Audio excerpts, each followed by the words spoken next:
In this video, we are in our nation's capital, Washington, D.C. We spent 3 days there in October 2021, and one of the places Jack really wanted to visit was the Smithsonian National Zoo. Yeah, a few years ago while on vacation at Disneyland, we drove down to the San Diego Zoo in the hopes of seeing a giant panda, an animal that we've never seen in person before. But right before our trip, the pandas at the San Diego Zoo were returned to China. See, China owns almost all of the giant pandas in the world, and American zoos pay up to $1 million a year to rent pandas as part of a 10-year panda diplomacy contract. So we went to the National Zoo in DC, as it's one of the only 3 U.S. zoos that currently have giant pandas. The other 2 are in Atlanta and Nashville. So we are going to share some highlights of our trip to the zoo, including a montage of adorable animal footage. And we will let you know if we finally got to see some giant pandas, which did not prove as simple as we had hoped. We will start by showing you the kids' farm. If you're going to the National Zoo with children, this petting zoo area will be a popular place.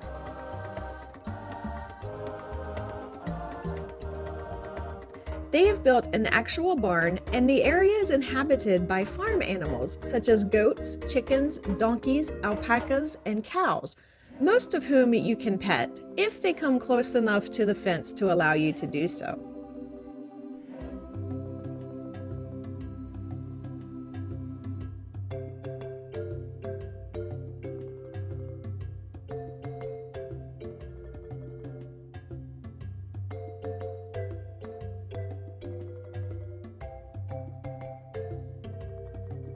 There are some other cool places along the way that young children will especially enjoy. These include the Prairie Dog exhibit, which features the Prairie Playland, where kids can crawl through tunnels and burn off some energy.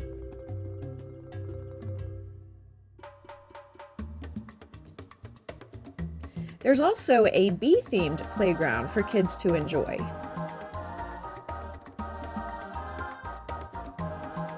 There's also the Conservation Carousel, which has a wide variety of animals you can ride, including a hummingbird, a lion, an ostrich, even a naked mole rat. Tickets for the carousel cost $3.50, and the proceeds go to animal care and conservation efforts. We love seeing the big cats, especially since we have some little cats sharing our home with us. The lions were taking a nap, which is almost always the case when we visit a zoo. Our cats sleep all day also, so we are used to it. They had an informational display nearby where you can learn more about lions.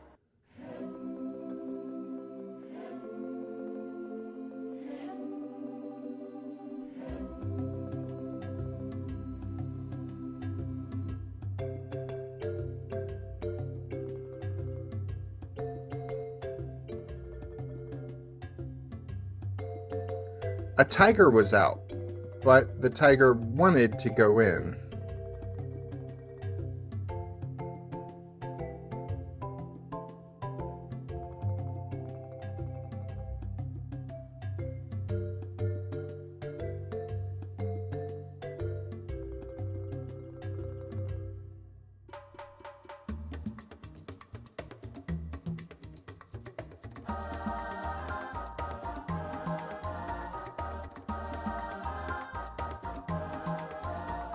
We got to see 4 or 5 elephants out on our visit. These were Asian elephants, which are slightly smaller than the African version.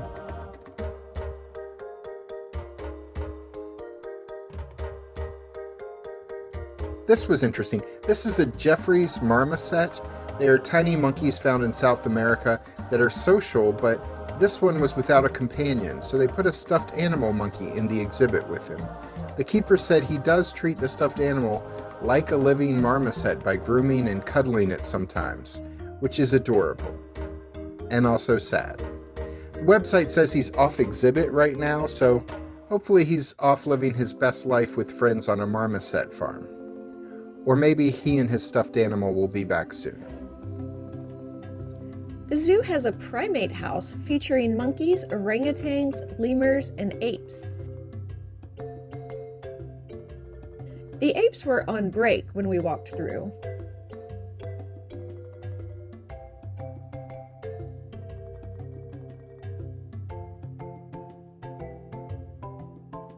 We stopped for lunch at Sbarro's because it was lunchtime, and that was the first place we came to at lunchtime.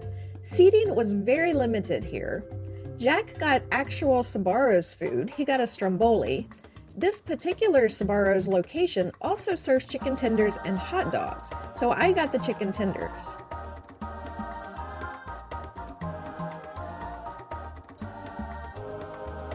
The zoo also has food trucks, which vary based on weather and time of year. There's also a place called Elevation Burger and an Auntie Anne's Pretzel / Carvel ice cream shop. And you can bring your own food in too if you'd like to save money. Then we were off to try to find a giant panda. As we headed toward the giant panda exhibit, we passed a red panda who was absolutely adorable. We've seen red pandas at several different zoos and I really love them. But this was not the panda we were looking for. We got to the giant panda exhibit and could only see a tuft of fur of a panda asleep on top of a rock. They also have an outdoor area for pandas, but it was completely empty at the time. The indoor giant panda habitat had a lot of interesting information about pandas.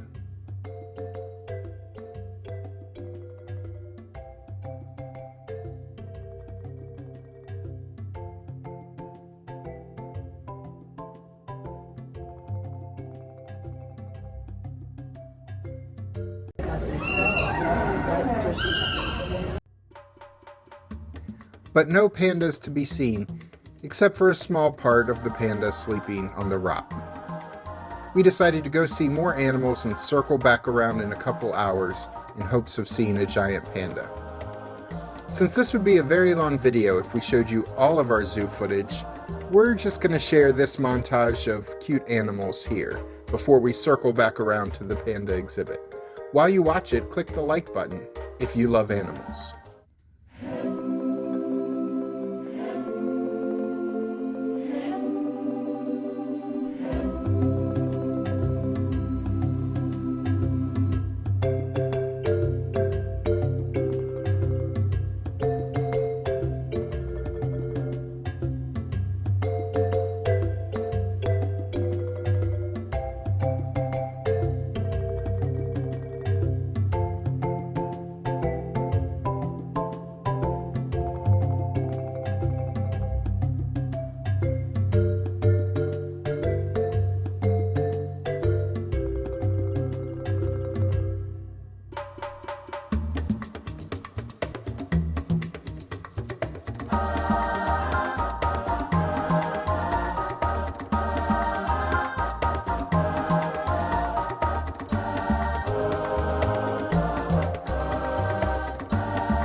This is some of our favorite footage from the day.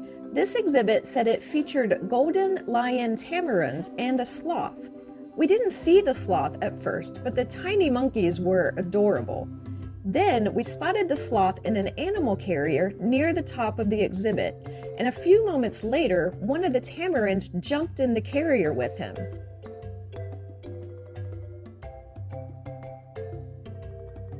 A bit later, both monkeys were crawling all over the sloth in the carrier. The sloth didn't seem to mind. This was pretty amazing. Jack watches TV shows and YouTube videos about animal odd couples who are friends, like when a horse and a cat are friends on a farm. So seeing tiny monkeys and a sloth sharing a small carrier was pretty awesome to see in person.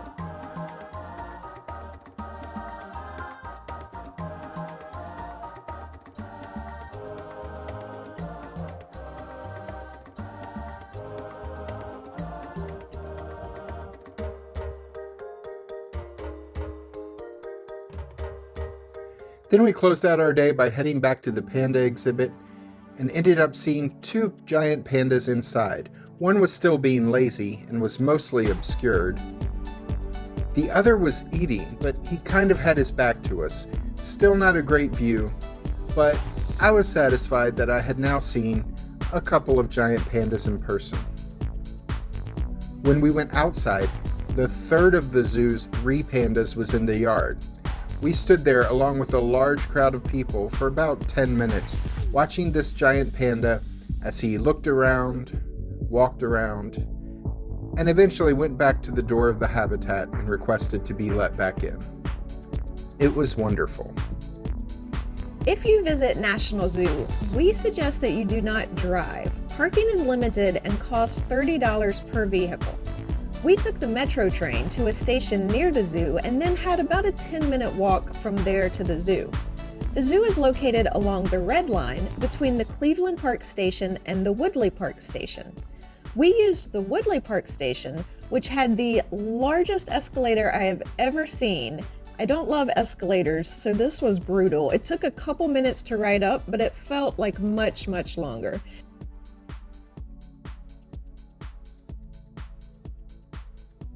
After the fact, we learned a tip from a local. It's actually better to get off at the Cleveland Park Station and walk to the zoo.